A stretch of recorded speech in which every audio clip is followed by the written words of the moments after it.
And आज हम लोग समझेंगे रेट ला क्या होता है और ला ऑफ मास एक्शन क्या होता है। ठीक है, तो रेट ला क्या होता है, देखिए अगर हम मान लीजिए हमारे पास कोई रिएक्शन है, ठीक, और ये रिएक्शन है ए प्लस बी से B gives out product C से सी प्लस डी से डी। ठीक है, यही चीज़ इसके लिए भी है, ए से ए प्लस बी से बी गिव्स आउट सी से सी प्लस डी से डी। ठीक, और ये रिएक्शन दोनों में कॉमन है। ठीक, इसके लिए हमको रेट ला लिखना है। ठीक, और रेट ला लिखना और ला ऑफ मास एक्शन लिखना। तो हम कैसे लिखेंगे, देखिए जब भी हम रेट ला लिखते हैं किसी चीज़ का, तो रेट ला इस इक्वेशन के लिए रेट ला से अगर हम रेट निकालना चाहते हैं तो इसका जो रेट होगा के कंसंट्रेशन आप ए पे पावर एक्स हो जाएगा और बी पे पावर बी हो जाएगा। ठीक, ये जो स्टाइकियोमेट्री है, स्टाइकियोमेट्री कोफिशिएंट है, अब ये इसके बराबर हो भी सकता है एक्स और वाई के बराबर हो भी सकता है ये। ठीक है, ये एक्स के बराबर हो सकता है ए और बी वाई के बराबर हो सकता है या नहीं भी हो सकता है। क्यों? क्योंकि रेट ला एक एक्सपेरिमेंटल डाटा है। कैसा डाटा है वो? एक्सपेरिमेंटल डाटा है, और अगर एक्सपेरिमेंटल डाटा है तो ये इसके बराबर हो भी सकता है या नहीं हो सकता। लेकिन यही अगर हम ला ऑफ मास एक्शन की बात करें, ला ऑफ मास एक्शन हमको लिखना रहे, तो हमारा ला ऑफ मास एक्शन से जो रेट होगा वो डायरेक्टली प्रोपोर्शनल कंसंट्रेशन ऑफ ए और कंसंट्रेशन ऑफ बी पे पावर बी हो जाएगा, जो कि स्टोइकियोमेट्रिक कोएफिशिएंट का वही होगा। ठीक, तो ये आपको समझना होगा कि रेट ला क्या होता है और ला ऑफ मास एक्शन क्या होता है। तो रेट ला क्या होता है? रेट ला स्टोइकियोमेट्रिक कोएफिशिएंट के बराबर हो भी सकता है और नहीं भी हो सकता है। यह एक एक्सपेरिमेंटल ऑब्जर्वेशन, एक्सपेरिमेंटल डाटा पे डिपेंड करता है।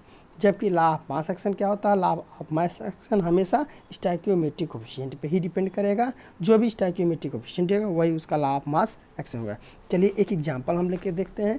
अगर हम एक एग्जांपल लेते हैं NO2 का, ठीक है, कि चलिए अगर दो मालिक्यूल NO2 है, ठीक है, और NO2, बाकी हम यहाँ स्टेट नहीं मेंशन कर रहे हैं, जल्दी से बता दें, NO2 और F2 है, और ये गिब्स दे रहा है क्या? 2NO2F, ये प्रोडक्ट बना रहा है, और हम पूछ रहे हैं कि बताइए इसका रेट ला से रेट क्या होगा। तो अगर हम रेट ला से इसका रेट लिखेंगे तो इसका रेट एक्सपेरिमेंटल होता है NO2 और यहाँ होता है F2। ज़रा बताओ, यहाँ पे तो 2 है, यहाँ 2 होना चाहिए, लेकिन नहीं है। क्यों? क्योंकि ये जो डाटा है एक्सपेरिमेंटल डाटा हमको अचीव हुआ है। ठीक है, ये एक्सपेरिमेंटल डाटा अचीव है, इसलिए हम इसको नहीं पूछ सकते। जबकि अगर यही ला ऑफ मास एक्शन लिखना हो और ला ऑफ मास एक्शन के थ्रू अगर हमको रेट लिखना है, और यहाँ सॉरी यहाँ पे के होगा, ठीक, तो अगर हम यहाँ लिखते हैं तो यहाँ पे के हो जाएगा, और यहाँ पे NO2 पे पावर कितना हो जाएगा यहाँ पे, चूँकि यहाँ पे 2 है तो यहाँ हो जाएगा 2, और यहाँ पे F2 पे कुछ नहीं है तो F2 हो जाएगा। तो ज़रा देखिए, जो भी स्टोइकियोमेट्री होगा rate La of mass action उस पर डिपेंड करेगा, और ये इस पर डिपेंड नहीं करेगी, हमेशा एक्सपेरिमेंटल डाटा ही होगा। ठीक है ना, तो ये आप दिमाग में रखिएगा। अब इसको क्यों समझा रहा हूँ? क्योंकि आप जब ऑर्डर ऑफ रिएक्शन पढ़ोगे, ऑर्डर ऑफ रिएक्शन, तो ऑर्डर ऑफ रिएक्शन में ज़रूरत आती है, क्योंकि ऑर्डर ऑफ रिएक्शन कुछ नहीं है, वो रियल में रेट ला ही होता है। ठीक है, तो अगर हम ऑर्डर ऑफ रिएक्शन हम अभी डिफाइन कर देंगे, दोनों को अगर लिखना होगा तो दोनों सबका डिफिनेशन लिख लीजिए। ऑर्डर ऑफ रिएक्शन क्या होता है? तो ऑर्डर ऑफ रिएक्शन जो होता है वो टोटल सम होता है ऑफ पावर ऑफ कंसंट्रेशन, जो कि होता है जैसे यहाँ स्टोइकियोमेट्री था उसी टाइप में, it is the sum of the power of concentration term are raised in the rate law equation to express the observe rate of the reaction. ठीक, ये होता है हमारा क्या? ऑर्डर ऑफ रिएक्शन होता है। आप कहते हैं जैसे ए पे पावर ए प्लस बी पे power B gives out product. ठीक, अब यहाँ पे क्या है कि अगर मैं रेट की बात करूँ, रेट ला लिखता हूँ, तो रेट ला की इक्वेशन अगर हम रेट लिखते हैं तो हमारा क्या हो जाएगा? ये सीधे कंसंट्रेशन रेट बराबर क्या होता है? Minus dx/dt। ये तो हमको पता है कि रेट बराबर माइनस dx/dt होगा, और रेट बराबर होता है कंसंट्रेशन आप ए पे पावर ए, ठीक है, और यहाँ पे बी पे पावर बी। अगर यहाँ पे सी पे पावर सी भी ले लें तो आगे हम वो भी लिख देंगे सी पे पावर सी। तो जो आपको जो यहाँ पे, अगर चलिए इसको बढ़ा ही दे रहे हैं, जो भी आपको लिखना है उसको लिख सकते हैं। ठीक है, तो यहाँ पे मेरा कहने का मतलब ये है कि ये जो ए बी और सी है, ठीक है, ये जो पावर है ए बी और सी, ये बराबर हो भी सकता है। और अगर इसका हम ऑर्डर ऑफ रिएक्शन लिखते हैं, ये रेट हो गया, रेट लग थोड़ा ये रेट हो गया, और अगर हम इसका ऑर्डर ऑफ रिएक्शन लिखते हैं, ऑर्डर ऑफ रिएक्शन, तो ऑर्डर ऑफ रिएक्शन में होता क्या है? ये ए प्लस बी प्लस सी हो जाएगा। ठीक है, जहाँ पे ए स्मॉल एन से इंडिकेट करते हैं order of reaction, A plus, तो टोटल जो ये होगा वही पूरा रिएक्शन का क्या होगा? ऑर्डर ऑफ रिएक्शन की किस ऑर्डर का रिएक्शन है। ठीक, दूसरी बात की है एक्सपेरिमेंटल है, मैंने पहले ही बताया है एक्सपेरिमेंटल है। अब आप कंफ्यूज ना हो जाएं इसलिए मैं इसको क्या कर रहा हूँ, जैसे यहाँ पे ए बी सी है तो स्टोइकियोमेट्री आपका ए बी और सी यहाँ पे हम रख दिए हैं। लेकिन अगर हम ऑर्डर ऑफ रिएक्शन को इसको इससे डिफ़र करना चाहें, नहीं तो ये हम आप समझेंगे ला ऑफ मास एक्शन, तो हम इसको क्या लिख दे रहे हैं, पी क्यू आर लिख दे रहे हैं। तो इससे आपको पता हो जाएगा P प्लस क्यू प्लस क्या हो जाएगा, ये R हो जाएगा। ठीक, तो ऑर्डर ऑफ फ्रिक्शन, तो आप ये समझिए। और ये रियल में अगर A B C लिख देता तो इसका मतलब ला ऑफ मास एक्शन हो जाता। तो हम कह रहे हैं ये A B C बराबर हो भी सकता है P Q R के।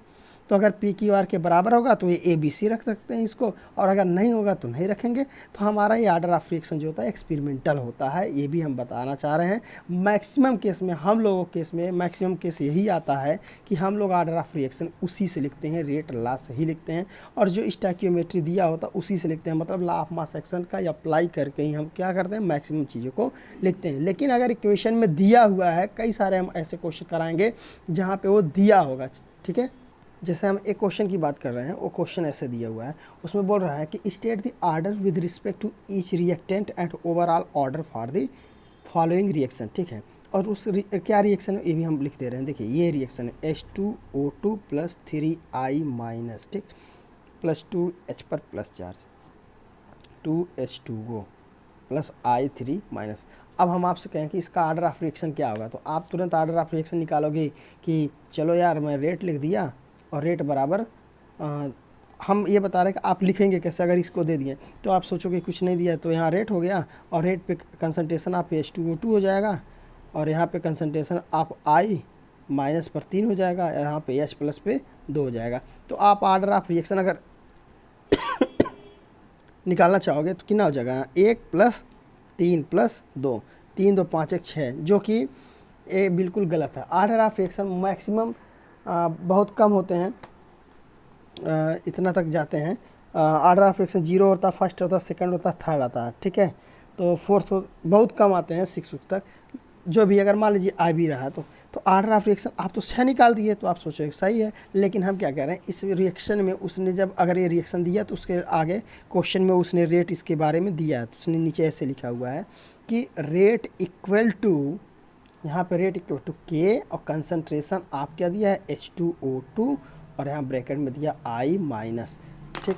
अब ये दिया हुआ है, मतलब इस एक्सप्रेशन से, इस रेट ला इसी को रेट ला एक्सप्रेशन है, इस एक्सप्रेशन से, इस रेट ला एक्सप्रेशन से हमको ऑर्डर निकालना है। तो अब बता दो यहाँ पे ऑर्डर कितना हो गया, 1 हो गया, यहाँ पे ऑर्डर कितना 1 हो गया, तो बताओ इसका ऑर्डर कितना निकल गया, 2, ठीक, ये 2 निकल गया। तो आप अगर इससे निकालोगे तो ये तो स्टोइकियोमेट्री है, और stoichiometry La of mass action हो जा रहा है। और मैंने आपसे बोला है हमको ला ऑफ मास एक्शन नहीं देखना है, एक्सपेरिमेंटल डाटा देखना है। तो आपको अगर क्वेश्चन ये दिया हुआ है तो आप इससे नहीं निकालेंगे, इससे निकालेंगे। जब कुछ नहीं दिया होगा तो हमारा मजबूरी हो जाएगा कि इसी का हेल्प लेके हम निकालेंगे। तो बहुत सारे क्वेश्चन में यहाँ से निकले, लेकिन अगर उसने रेट दिया है, क्वेश्चन में बताया है कि वो सेकंड ऑर्डर का है, फर्स्ट ऑर्डर का है, या एक के रिस्पेक्ट में इतना है, तब तो हम समझ जाएंगे कि हाँ चलो ठीक है भाई, वो एक्सपेरिमेंटल डाटा है, ठीक है। इस पर आपको बहुत ध्यान देना पड़ेगा। ओके, अब हम लोग क्या करते हैं, रेट ला को डिफाइन कर लेते हैं। हमने यहाँ पे लिख दिया है, और एक एक चीज़ को फिर से आप डिफाइन करते हैं। देखिए rate law, it gives the experimentally object dependence of rate on the concentration of reactant, ठीक। तो वह कह रहा है कि ये एक्सपेरिमेंटली ऑब्जेक्ट डिपेंडेंस है रेट पे on the concentration of reactant, जो भी रिएक्टेंट का कंसंट्रेशन है, ठीक है, उसके रेट का वो क्या है, एक्सपेरिमेंटली ऑब्जर्व्ड डाटा है, ठीक। उसके बाद कह रहा है कि होता क्या है, the power of concentration of reactant में are may not be same, हो भी सकता और नहीं भी हो सकता है, as the coefficient of reactant in balanced chemical equation. तो अगर केमिकल इक्वेशन बैलेंस है तो वह इसके सम के बराबर हो भी सकता है, A प्लस बी स्टोइकियोमेट्री के बराबर हो भी सकता और नहीं भी हो सकता है। ये मैंने आपको पहले भी बता दिया है, लेकिन यहाँ पे आप लिख सकते हैं। ला ऑफ मास एक्शन क्या है, it gives the rate expression, यह रेट एक्सप्रेशन को देता है on the basis of stoichiometry of overall balanced equation. ये क्या कर रहा है, फॉर द रिएक्शन, ये रिएक्शन के लिए क्या कर रहा है, अगर वह रिएक्शन बैलेंस्ड है तो उसकी जो स्टोइकियोमेट्री होता है उस पर डिपेंड करता है। तो it gives the rate expression the basis of किसके, stoichiometry of the overall balance equation, ठीक है। तो रिएक्शन अगर बैलेंस उसके आधार पर ये देता है। तीसरा, अब ऑर्डर ऑफ रिएक्शन को डिफाइन कर लेते हैं। तो ऑर्डर ऑफ रिएक्शन क्या, देखिए, the sum of the power to which the concentration term are raised in the rate law equation to express the observe rate of the reaction. तो order of reaction क्या हो गया, कह रहा है सम of the power, पूरा some power का पूरा क्या हो जाएगा सम, जिससे कि जिसके लिए to the concentration term are raised, जो भी कंसंट्रेशन टर्म होगा वो उसके पावर चढ़ता है जो, इन the rate law equation to express the observe rate in the reaction. इसको और 8 भाषा में अगर सीधे ऑर्डर ऑफ रिएक्शन को आपको डिफाइन करने के लिए पूछा जाता है तो आप सीधे लिखेंगे the power of the concentration of particular reactant in the rate law is called order of reaction। the power of the concentration of a particular reactant, किसी एक particular reactant का जो भी पावर होगा उसके concentration का पावर होगा in the rate law expression, ठीक है, in the rate law is called order of reaction। उसको समझाने के लिए मैंने आपको पहले ही बताया है कि A B B C C D D दिया हुआ है तो रेट लिखेंगे minus D X by D T, जहाँ के ए बी सी और पी क्यू आर क्या है वो ए बी सी स्टैक्योमेट्री के बराबर हो भी सकते हैं और नहीं भी हो सकते हैं। ओवरऑल अगर हम आर्डर लिखते हैं तो P plus Q plus R होता है, जहाँ P क्या है, P ए के रिस्पेक्ट में है आर्डर ऑफ रिएक्शन है, B क्यू के रिस्पेक्ट में है और R जो होगा वो C के रिस्पेक्ट में जा रहा है। ठीक है, तो ये पार्टिकुलर रिएक्टेंट के लिए P ए के लिए, B क्यू के लिए, C R के लिए। ठीक है, ये पार्टिकुलर के लिए और ओवरऑल अगर इन तीनों को जोड़ दें तो ओवरऑल निकल जाए। तो ये एक्सपेरिमेंटल डाटा है, ये कुछ भी हो सकता है कह दे कि एक्सपेरिमेंटरी पी क्यू आर क्या है, जीरो ऑर्डर ऑफ, ये रिएक्शन जीरो ऑर्डर का है। ठीक है, तो जीरो ऑर्डर का मतलब क्या, सब पे पी क्यू आर सब जीरो हो जाएगा, लेकिन स्टैक्योमेट्री में 2 3 5 दिया हो कोई मतलब नहीं बनेगा, 2 3 5 का सब ये क्या हो जाएंगे, जीरो हो जाएंगे। ठीक है, अगर जीरो ऑर्डर ऑफ रिएक्शन हो गया। फर्स्ट ऑर्डर का हो गया, लेकिन कह रहा है फर्स्ट ऑर्डर ए के रिस्पेक्ट में है तो ए के रिस्पेक्ट 1 रखेंगे, बाकी को क्या कर देंगे, जीरो रख देंगे। तो इस टाइप को हमको देखना पड़ेगा कि एक्सपेरिमेंटली क्या दे रहा है। ठीक है, तो ऑर्डर ऑफ रिएक्शन, इसके आधार पे हमने ऑर्डर ऑफ रिएक्शन समझाने की कोशिश की। अगर आपको समझ में आएगा तो ठीक है, नहीं तो अब हम लोग ऑर्डर ऑफ रिएक्शन, अगर मान लीजिए अगर ऑर्डर ऑफ रिएक्शन ओवरऑल हमारा n=1 आ रहा है तो क्या कहलाएगा, वो फर्स्ट ऑर्डर कहलाएगा। और अगर ऑर्डर ऑफ रिएक्शन 2 आ रहा है तो सेकेंड ऑर्डर कहलाता है, सेकंड ऑर्डर। और अगर थर्ड आ रहा तो थर्ड ऑर्डर कहलाता है। और अगर जीरो आ रहा है तो वो जीरो ऑर्डर कहलाता है। हमारे अक्सर सिलेबस में यही रहते हैं, थर्ड तक जाते हैं। ठीक है, ऑर्डर ऑफ रिएक्शन थर्ड तक जाता है और एकदम एक्सपेरिमेंटल होता है। ओके, अब हम पढ़ेंगे रेट कॉन्सेप्ट।